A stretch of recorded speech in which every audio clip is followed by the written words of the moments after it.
With skyrocketing rice prices and export restrictions from other countries, a rice crisis is unfolding in the Philippines, the world's biggest rice importer. And contrary to what most think, rice farmers are the ones who suffer the most. The government is hoping to solve the problem by boosting domestic rice production through technology. The green fields lead us to Nueva Ecija, located in the central Luzon region of the Philippines.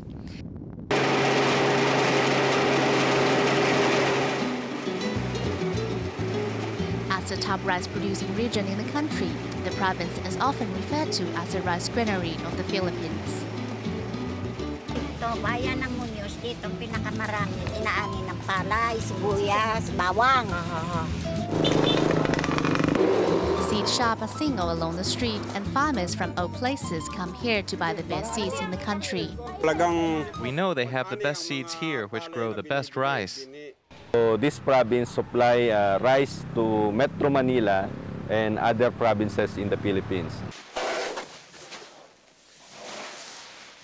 Despite the superior quality and high yield of local rice, most farmers don't seem to have benefit from it. In the Philippines, most farmlands belong to large landholders. The majority of farmers are tenant peasants employed by landlords. Therefore, instead of improving their lives, the soaring rice prices have only made them worse. We have just enough rice for ourselves. We only have very little left to sell. The big landowners with rice mills are the ones that make money. Prices of the essential foods such as sugar, oil, vegetables, and coffee are all rising. How can we possibly make any money? We earn about $2.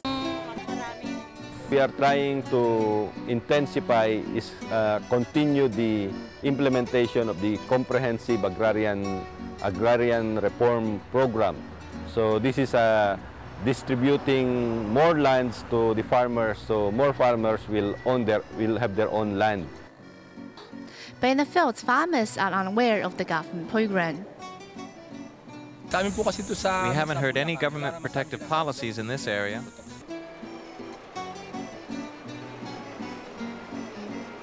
Once known as the rice paradise, the Philippines is currently the world's biggest rice importer.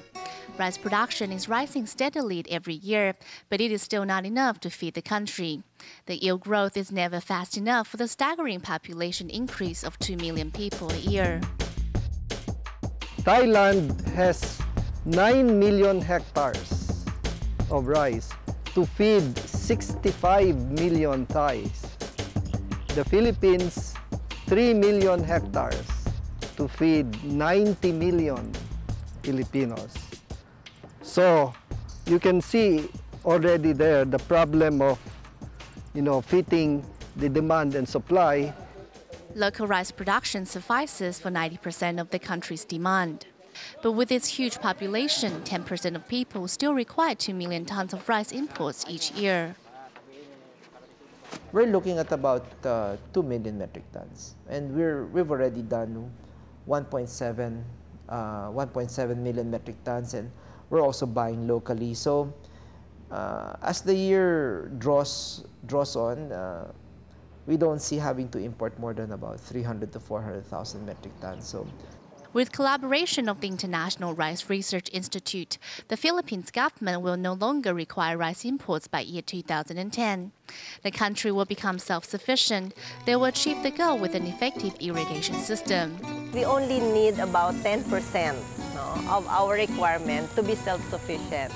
If the government will invest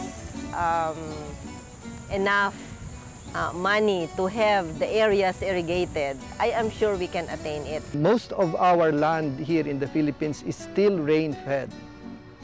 Only about 1/3 is irrigated. So we need to increase the amount of land that is irrigated. But a good portion of our rice supply comes from irrigated lands.